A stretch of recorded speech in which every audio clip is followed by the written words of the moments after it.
Hello all. एक ऐसा webinar मैं रिकॉर्ड करने जा रहा हूं जो कि है जीएसटी के रिगार्डिंग, और ये आपको बताएगा कि आपने जो परचेज की है, जो इनवॉइस आपके पास है, उसकी आईटीसी आपको किन किन कंडीशन से मिल सकती है और किस कंडीशंस में नहीं मिल सकती है। ये जो पार्ट है, डॉक्यूमेंटेशन पार्ट है कि कौन कौन से पेपर आपके पास होने चाहिए और आप इसको कैसे प्रूव करेंगे कि हाँ, मेरी ये जो परचेज है, मेरी जो ये आईटीसी है, ये जेन्युइन है और ये बोकस नहीं है, फेक नहीं है। तो उसके रिगार्डिंग एक अपडेट आया फाइनेंस एक्ट में, जो कि बहुत ही बड़ा अपडेट है। लेकिन मैं आपको उस अपडेट तक ले जाने से पहले आपको अलग अलग तरीके से एक एक इस सेक्शन को अपने स्टाइल में आपको समझाने की कोशिश करूंगा कि ये सेक्शन होता क्या है। तो आपको अपडेट के साथ साथ पूरा आपको एक बैकग्राउंड मिल जाएगा और उसके बाद आप इसको समझ पाएंगे। तो आइए स्टार्ट करते हैं इस वेबिनार को, जो कि है regarding section 16(2) of GST act, when ITC of invoice can be claimed. एक अमेंडमेंट भी आया है, बहुत ही बड़ा चेंज है। और उसके साथ एक मेरे पास फोन आया था कि सर, मैं ये इससे इनवॉइस लेने जा रहा हूँ, इसको मैंने पेमेंट कर दी है, क्या ये पार्टी जो है ये जेन्युइन है कि नहीं है। तो उसको कैसे पहचाना जाए आज के ट्रेड में, क्या क्या स्मार्टनेस आपके अंदर होनी चाहिए, क्योंकि अब जो जीएसटी काफी हद तक अपने आप को स्मार्ट कर चुका है। तो क्या हम लोग का स्मार्ट लेवल और जीएसटी का स्मार्ट लेवल सेम है कि नहीं है। इन सब बातों को डिस्कस करने के लिए, आप लोग तक पहुंचाने के लिए मैं ये वेबिनार रिकॉर्ड कर रहा हूं। अगर आपको मेरा बताने का तरीका समझ में आ रहा हो तो चैनल सब्सक्राइब रखिए और लोगों तक प्रमोट करिए और सब्सक्राइब करवाइए। अगर आपको मुझसे जुड़ना है तो नीचे व्हाट्सएप नंबर डिस्क्रिप्शन बॉक्स में है, आप उसके थ्रू मुझसे जुड़ सकते हैं। तो ज्यादा टाइम ना लेता हुआ मैं सीधा बात को स्टार्ट करता हूँ बेसिक्स बात पे। जो बेसिक है वो बेसिक है आपका सेक्शन 16(2), जो कि डिफाइन करता है कि आपको आईटीसी कब मिलेगी, कब नहीं मिलेगी।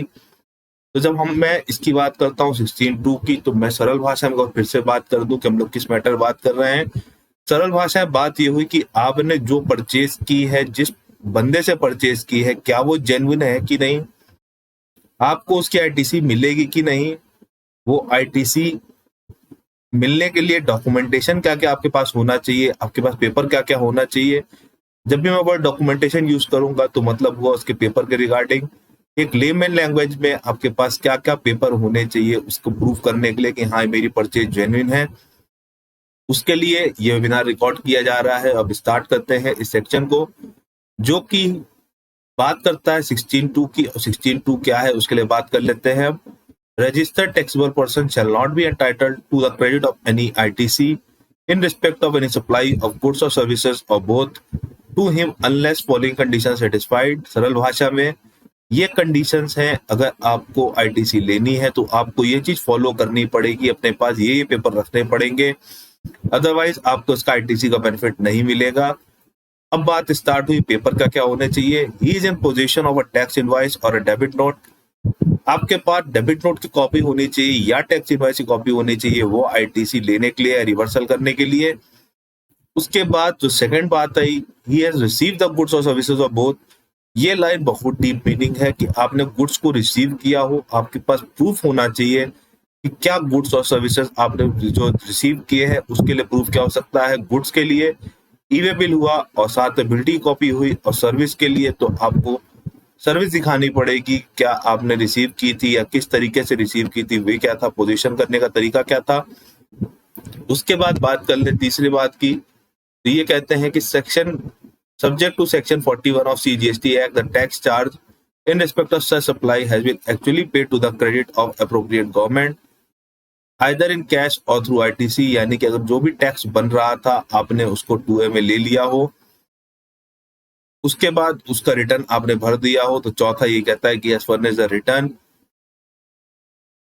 अंडर सेक्शन 39, यानी कि थर्ड और फोर्थ तो इलेक्ट्रॉनिक मैटर हो गया कि हाँ ठीक है, आपका रिटर्न टाइमली जा रहा हो और आपने उसको आईटीसी को क्लेम कर लिया हो, तो तभी आपको माना जाएगा। अब कुछ प्रैक्टिकल बातें जिसमें लोग मुझे परेशान करते हैं या क्वेश्चन बहुत ज्यादा आते हैं, वो रिगार्डिंग है। सबसे पहले तो ई-वे बिल की कि 50,000 से ऊपर का है तो ई-वे बिल क्या संभाल के रखना है, कि ई-वे बिल तो अब ऑनलाइन भी है तो ई-वे बिल संभालने की जरूरत है कि नहीं है। सर, यहाँ पे संभालना पड़ेगा। इनवॉइस के साथ होना चाहिए। उसके बाद मैं बात कर लूं आईटीसी की, सर आईटीसी तो रखना मैं भूल गया था। आईटीसी मैंने क्लेम नहीं की, लेकिन मेरा इनवॉइस है, क्या मैं क्लेम कर सकता हूं? अब आप यहां से खुद ही आंसर निकाल लीजिए। आंसर आएगा नो, क्योंकि आपने आईटीसी को पोर्टल पे नहीं लिया, और जब पोर्टल पे नहीं लिया तो किसी ना किसी का रिकंसिलिएशन मिसमैच हो रहा है। तो आपको गवर्नमेंट आईटीसी का बेनिफिट कैसे दे देगी? कभी नहीं देगी। इसका मतलब जितनी भी परचेज आपके पास हो, आप अपने अकाउंटेंट या खुद रिटर्न फाइल करते हैं तो उसके तक सीए है तो सीए को, या लॉयर है तो एडवोकेट को जब जरूर दीजिए कि हाँ सर मेरा ये आईटीसी के बिल हैं जो मेरे पास हैं, और इसको दे दें। अब प्रैक्टिकल बातें स्टार्ट करने से पहले मैं फिर से एक बार अपडेट पे जाना चाहता हूं, नहीं तो ये फ्लो इवेंट टूट जाएगा। कि जो इनवाइसेस की बात हो रही है कि क्या क्या इनवाइस होनी चाहिए, मैंने स्टार्टिंग बात की, एक अमेंडमेंट आया। अब हम चले अमेंडमेंट की तरफ। ये अमेंडमेंट पार्ट आ गया, section 16 of CGST into after clause A, the following shall be inserted, namely the details of invoice or debit note referred has been furnished by the supplier in the statement of outward supplies, and such detail has been communicated to the recipient of invoice manner specified in Rule 37 Section 37। अब ये क्या नई चीज आ गई जिसके लिए हम परेशान हैं? और मैं कह रहा हूँ सबसे बड़ा अमेंडमेंट है, और आप लोग कहेंगे पता नहीं क्या क्या बोल रहे हैं, कैसे करना है इसको, क्या कंप्लायंस आ गया, पेपर कैसे संभाल लें। सर जी मजे की बात अब यहाँ पे ये फंसी है कि कई लोगों ने आपको आईटीसी दे दी, लेकिन आईटीसी आपने ले भी ली, लेकिन उन्होंने अपना टैक्स जमा नहीं किया। इसका मतलब उन्होंने अपना R1 जरूर फाइल कर दिया, लेकिन 3B नहीं फाइल किया, जिसकी वजह से गवर्नमेंट को टैक्स का लगा चूना। और जब गवर्नमेंट को परेशानी हुई तो गवर्नमेंट ने सीधा लगा दिया रूल कि अब आप लोग आपस में निपटते रहिए, हमसे कोई मतलब नहीं है, अगर उसने टैक्स नहीं जमा किया तो आपको आईटीसी नहीं मिलेगी।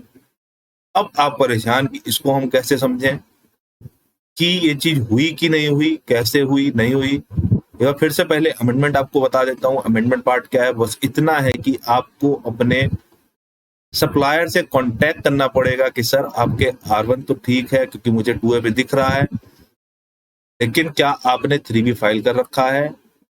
3B में इस बिल को शो किया कि नहीं किया है? इसीलिए शायद जीएसटी पोर्टल पे कम्युनिकेशन टैब इन्होंने खोला था, जो कि हम लोग समझ ही नहीं पा रहे थे कि ये किस लिए खोला है। अभी तक हम लोग यूज करते थे इसको कम्युनिकेशन करने के लिए कि सर वो आईटीसी का बिल नहीं शो कर रहा है, उसको शो कराइए। अब इसको शो करना, यूज करना पड़ेगा कि आपने मेरा रिटर्न टाइमली क्यों नहीं फाइल किया, या रीजन क्या है इस तरह करने का कि आपने 3B नहीं फाइल किया। अब आप कहेंगे मुझे कैसे पता चलेगा 3B फाइल हुआ कि नहीं हुआ? जब हम जीएसटी की साइट पे जाते हैं तो वहां पे सर्च टैक्स पेयर के नाम से एक टैब आता है, वहां से जीएसटी नंबर डाल के हम उसके बारे में पूरा उसका चिट्ठा निकाल सकते हैं कि उसने कितने रिटर्न फाइल किए, कितने नहीं किए। आप कहेंगे ये हम कैसे पहचान सकते हैं? तो मैं ये भी बता देता हूँ। ये हम लोग चलते हैं यहाँ पे सीधा जीएसटी की साइट पे। जब हम लोग जीएसटी की साइट पे पहुंचे तो यहाँ पे जीएसटी की साइट खुल गई। इसके लिए भी मुझे टैब बदलना पड़ेगा एक बार। ये जीएसटी की साइट पे आ गए, लेकिन यहाँ पे कोई प्रॉब्लम आ रही है इस समय। जब जीएसटी की साइट पे हम लोग जाते हैं तो वहां पे सर्च टैक्स पेयर दिखेगा। सर्च टैक्स पेयर जब उसका जीएसटी नंबर डालेंगे तो उसकी जेन्युइननेस पता चल जाएगी कि वो कितना जेन्युइन है, उसने कितना काम कर रखा है, कितना नहीं कर रखा है, उसके R1 किस महीने तक फाइल है और 3B किस महीने तक फाइल है। और अगर आप कोई नया सप्लायर लेने जा रहे हैं तो आपको ये भी चेक करना है कि उसके 3B के रिटर्न फाइल हो भी रहे कि नहीं हो रहे, नहीं तो आपको उसकी आईटीसी का बेनिफिट नहीं मिलेगा। और एक कब तक आपको चेक करना है पूरा, ये आपको चेक करना है। रूल 36(4) लग गया अब यहाँ पे। अब आप कहेंगे 36(4) क्या है? मैंने उस पर एक अलग वीडियो बना रखी है जो कि है रिगार्डिंग टाइम पीरियड के, कि जो आईटीसी आपकी कोई छूट जाती है तो आप उसको कब तक क्लेम कर सकते हैं। इसके लिए टाइम लिमिट है September of the next year. Subsequent year word use किया जाता है कि यानी कि अगर मैं बात करूं 2021 की तो वही आपके सितंबर 21 तक में आपको 2021 की सारी आईटीसी रिकंसाइल करनी है। अगर उसमें उसके बाद कोई छूट जाती है तो आईटीसी लैप्स हो जाती है। उसी तरह की चीज जब यहाँ पे अमेंडमेंट आ जाएगा, ये अमेंडमेंट लागू हो जाएगा। 1 अप्रैल से अमेंडमेंट लागू हो रहा है, तो 1 अप्रैल के बाद से जब कोई आईटीसी वो छूटेगी तो आप उसको अगली सितंबर तक ले सकते हैं, लेकिन आपको रिकंसिलेशन ये करना पड़ेगा कि उसने 3B जमा किया कि नहीं किया। अभी तक हम लोग परेशान थे 2A 2B के चक्कर में कि 2B में बिल नहीं शो कर रहा है, परचेज के लिए परेशान थे, R1 के लिए परेशान थे कि उसने R1 नहीं फाइल किया। अब गवर्नमेंट ने पूरा बोझ उठा के हम लोग को दे दिया और कहा कि अब आपको R1 के साथ साथ उसका 3B भी फाइल कराना है, अदरवाइज आपको उसकी ITC नहीं मिलेगी। तो ये सबसे बड़ा चेंज 16(2) को लेके आ गया, जो कि मैं आप लोग को बता रहा था। अभी तक 4 कंडीशन थी। सबसे पहली टैक्स इनवॉइस होनी चाहिए, दूसरी कंडीशन हुई कि ई-वे बिल भी संभाल के रख लो, तीसरी कंडीशन कि मैंने ITC ले ली, इलेक्ट्रॉनिक क्रेडिट लेजर में ऐड हो गया, और चौथी कंडीशन कि आपकी इनवॉइस कि आपने 3B फाइल कर दिया हो। मैंने 3B फाइल कर दिया तो कंडीशन समझ में आ रही थी, लेकिन जो 5वीं कंडीशन आ गई है, पार्टी सप्लायर ने 3B फाइल किया कि नहीं किया और इस पर टैक्स जमा किया कि नहीं किया, ये सबसे बड़ी बात है। इसको लाने की मेन वजह भी यही है कि लोगों ने R1 के लिए तो क्रेडिट तुरंत ट्रांसफर करने की कोशिश की, फेक इनवॉइस बना बना के इधर से उधर, इधर से उधर, उधर से उधर। एक किसी बंदे ने गलत किया, उसके बाद सबके सब उस चेन में आ गए और गवर्नमेंट को टैक्स का चूना लगा। जब गवर्नमेंट को टैक्स का चूना लगा तो उसने एक को कल्प्रिट ना बनाते हुए सबको कल्प्रिट बना दिया है कि अगर उसने टैक्स नहीं जमा किया तो आपको चेक करना चाहिए था। और आपको एक चीज जरूर पता होगी कि उसने टैक्स जमा किया कि नहीं किया। आप उसकी GST के साइट से जाके भी देख सकते हैं कि उसका 3B फाइल है कि नहीं है। उसके बाद ही आप उसको अपने साथ जोड़िए, अपने साथ सप्लायर बनाइए। ये छोटा सा कंटेंट, छोटी सी वीडियो, छोटा सा अपडेट, लेकिन बहुत बड़ी बात करने वाला है ये कि अब आपको सप्लायर का 3B चेक करना पड़ेगा कि सप्लायर ने 3B में इस इनवॉइस को दिखाया है कि नहीं। R1 ने तो दिखा के आपको क्रेडिट दिला दिया उसने, लेकिन 3B का क्या सीन है, उसके 3B का क्या सीन है, ये आपको समझना है। उसको समझने के बाद ही आप ITC ले सकते हैं, जो कि बहुत ही बड़ा चेंज कर दिया गवर्नमेंट ने। अगर अभी भी कोई कहता है कि अरे GST कुछ नहीं होता, तो सर आप प्रैक्टिस छोड़ दीजिए, आपके लिए प्रैक्टिस बनी ही नहीं है। बहुत ही बड़ी बात मैंने कह दी, अब आपको तो समझना चाहिए, गौर करना चाहिए। तभी मुझे जरूरत पड़ी है वेबिनार रिकॉर्ड करने के लिए। सेक्शन 16(2) बहुत ही पहले से आया हुआ था, मैंने कभी इस पे वेबिनार नहीं बनाया। मैंने 36(4) पे तो बहुत वेबिनार बनाए हैं, 3-4 वीडियोज है मेरी 36(4) पे। अब 36(4) की बात कर ली जाए, अभी तक पहले 120% था, फिर 110% हुआ, अब ये सीधा 105% कर देंगे 1 अप्रैल से, जो कि इसी फाइनेंस एक्ट में लिखा भी हुआ है कि it will be considered as 105%, यानी कि 105% पे ये भी एप्लीकेबल हो गया।